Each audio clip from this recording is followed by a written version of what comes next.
Greetings. Today I speak to you on the 1-year anniversary event, an event that marked the beginning of the end of one era in our history and began another. March 11th, 1 year and 10 days ago, former President Donald Trump began the travel ban as more and more positive cases of COVID-19 began to surface here in the USA. Hospitalizations shot up, and worry began to dawn over the whole world. In the weeks prior to that, we all watched as other countries started to go on lockdown one by one. Italy especially.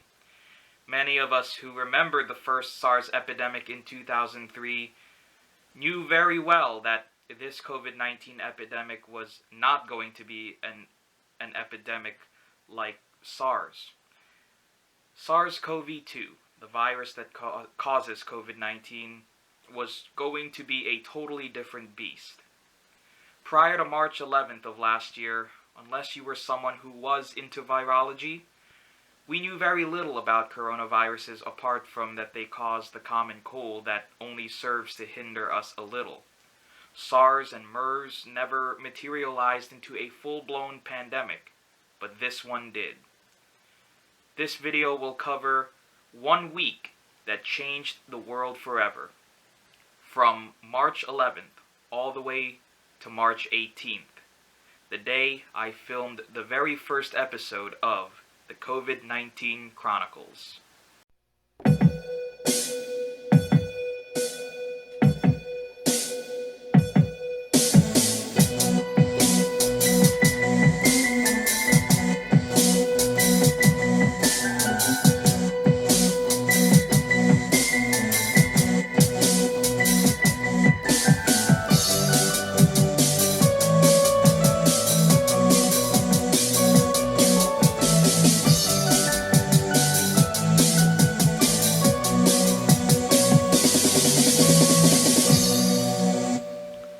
March 11th is one of those dates, along with September 11th, 2001, that for as long as I live will remember exactly where I was and what I did. 2 days prior, I came down with a cold. No, I promise you I did not have COVID-19. I never lost my smell or taste. I didn't have a dry cough. I did have a 99.5 degree low fever, and plenty of congestion. Plus, nobody around me got sick. I still live with my parents, and they are in that vulnerable age group, and they never got sick at all. So, I spent that Wednesday recuperating and called out of sick from my job as a piano instructor out of the abundance of caution. And it was also the day that the NBA suspended play after the Utah Jazz center Rudy Gobert tested positive for the virus, which ultimately led to the cancellation of the Jazz and Thunder game and eventually the rest of the season. I happened to have watched the Knicks and the Hawks. They were playing that night, and it was a night in which would end up being Vince Carter's final game. And I remember the tone that commentators Mike Breen and Walt Frazier were exhibiting. You can tell they were trying to be professional, trying to call the game as is, but there was that apprehension in the air throughout the night as all the updates were flowing in during the broadcast. I was still happy to see my New York Knicks were able to capture the victory, even though they ended up not making the playoffs that year. But anyway, here's that little clip of that ending of the Knicks-Hawks game, which features the final basket of Vince Carter's career. As we said earlier, he's been a wonderful ambassador for the NBA for 22 years. Usually it's the 7-foot guys that last that long. Carter's 6'7". Well,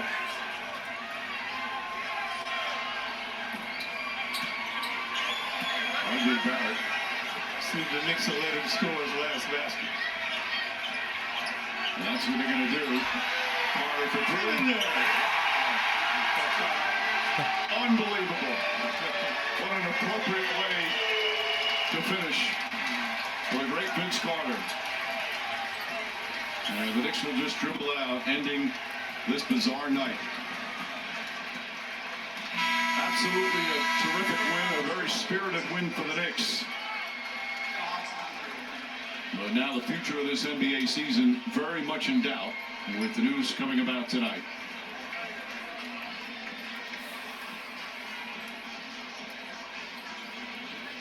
Played longer than anybody in NBA history, 22 years. Played in 4 different decades. An all-star earlier in his career, a mentor late in his career, and he embraced both roles beautifully. That record could easily be broken today, folks, with one and done. These guys coming out at 18 nights, so a lot of guys that might play. Carter turned it and tipped it over 200 threes this season.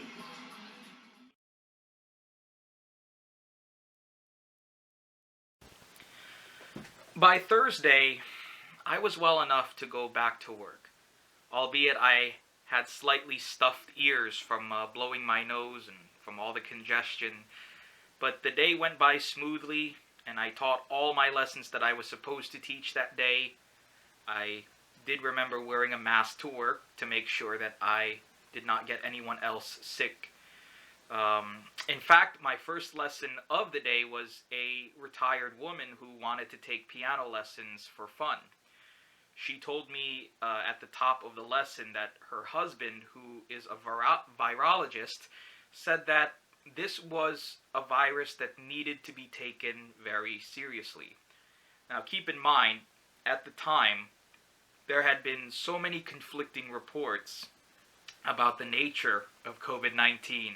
And, oh, it's not a big deal, it's just another virus that causes the cold, to, we have to shut everything down, brace for impact. The irresponsible reporting by the media left the common folk uncertain as to what to do, and frankly even brought out the worst of them. Especially when having to process the fact that what we knew as an ordinary and normal life quickly collapsed all around us. We were naive, and just like how SARS-CoV-2 damages plenty in a naive, as in terms of immunity, a naive population, we were mentally naive as to how we should respond to the pandemic. We did not prepare. We did not learn our lessons from past epidemics and pandemics, such as the Spanish flu of 1918 and the H1N1 swine flu of 2009, and of course, SARS and MERS. Anyway, that lesson would end up being my last lesson with her, and overall, the whole entire day became the last day I would work in person for 4 months. Friday and Saturday passed like a breeze. We weren't in full lockdown mode just yet, at least in my area. Sunday came and I went to the earliest Catholic Mass of the day. I also work for another church, a different denomination, a Lutheran church to be exact, and they suspended their in-person service indefinitely, allowing me to return to going to church on Sunday instead of Saturday evenings. Now, that early, it's not really an early morning, but it's like, it's an 8 o'clock and 8:30 a.m. service, and that never is really packed. But on that day, it was even emptier.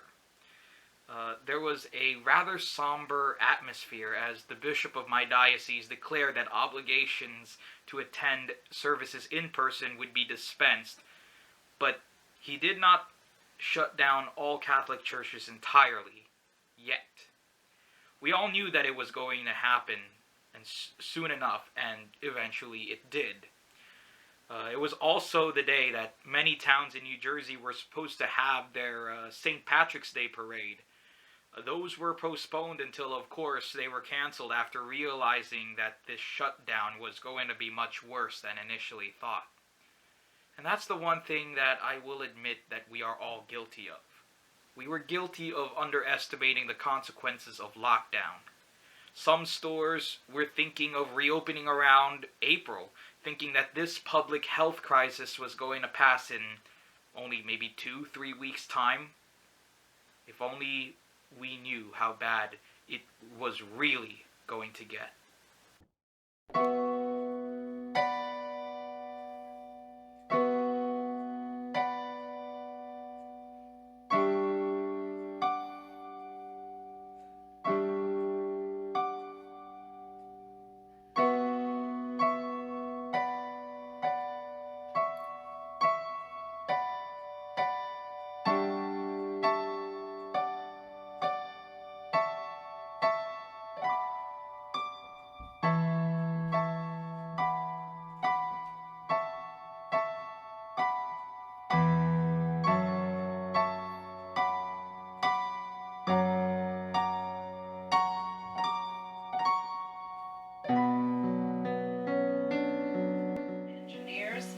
To New York first to address the anticipated shortage of hospital beds here in the state. And with West Virginia reporting its first case of COVID-19, well, the coronavirus is now spreading in all 50 states. We've got team coverage of the coronavirus outbreak.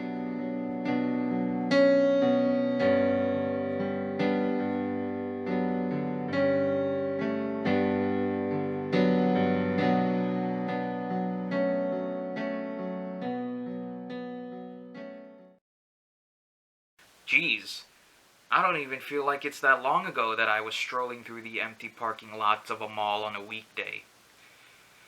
Now, technically speaking, the virus, yes, is novel, and depending on your genetic makeup, will handle it differently. But in the grand scope of things, it's not a virus that has a high fatality rate, only about 2%. Compare that to SARS, which has about a 9% fatality rate. But it is more transmissible. And seeing where we are 1 year later, it goes to show that a virus doesn't have to have a high fatality rate to disrupt normalcy. It just has to infect a lot of people at once with more severe infections than the typical common cold. Because of the novel nature of the virus, the age group that is affected the most is the elderly and those with pre-existing conditions due to their immune system being compromised. Still, that didn't stop the media from capitalizing on our ignorance of coronaviruses. Essentially, they painted a picture that this is the apocalypse and that we're at a dawn of a new plague. Days went by, and each day I was praying for good news, whether it was transmission rates or hospitalizations going down, basically the whole flattening of the curve, and that we can go back to resuming our normal lives by May or June. Now, in that time, I also ended up filing for unemployment, which I documented in episode 4 of the series, because setting up virtual lessons to teach piano was not a fast process at all. It was stressful at times, especially since very frequently the government website would be slow or the phone lines were jammed because so many people were desperate trying to claim their benefits given the uncertainty as to how long the shelter-in-place orders were going to last. In fact, going back to teaching music, there were several times throughout that span of April and May where I did think a lot about my students and how they were coping through this pandemic. And I was also trying, not to think about it so hard or, focus too much on it, but I did think about who was going to come back and who was going to abandon lessons for good. And I'm privileged to have people who love music and who want to learn, and it hurt me a lot to just have to stop lessons right on a dime.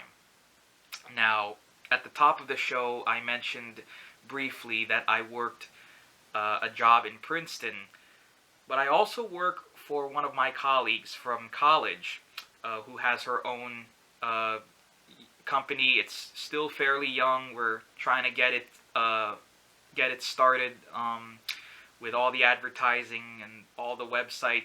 We're trying to get all of that together to be able to advertise lessons, at least here locally in the area where I work, where I live. Sorry. And we were supposed to have a student recital at the Lutheran church that I work for every Sunday back on March 15th. And as you know, it obviously had to be canceled. So talk about bad timing. But as those months passed by and we became better educated about the nature of the pandemic, we gradually came to accept that the school year was lost as far as returning in person was concerned, and that virtual was going to be the new normal, for a while at least. Besides catching up on reading, anime, and pulling the hair out of my head trying to claim unemployment benefits, I was also filming the COVID-19 Chronicles for this channel, which, as the name suggests, is a sort of documentary, video journal, and vlog, a hybrid of all those three elements. I knew I was living in a historic time, and I wanted to capture a snippet of it, so that one day I can look back at these videos and just, look into the window of what life was like back then. So, in fact, early episodes, I really tried to invest plenty of time in making these videos. I even composed the theme song for the intro, and subsequent variations of that same theme for background music. Now, very recently, and by recently, probably about a month ago, I decided to make the theme song for the COVID-19 Chronicles a full composition instead of just leaving it as a 30-second intro. I call it Lockdown Loneliness, and I can't wait to present it once again. I can't wait to present it once I'm finished with it. So that's just some of the many memories I had reflecting back on 1 year of pandemic. I could definitely write, a 300-page novel, just on the months of April and May alone. I surely don't want to experience something like this again, but you gotta admit, the experience of it all was quite something. And now if this ever happens again, we should know what to do, for we are now much wiser.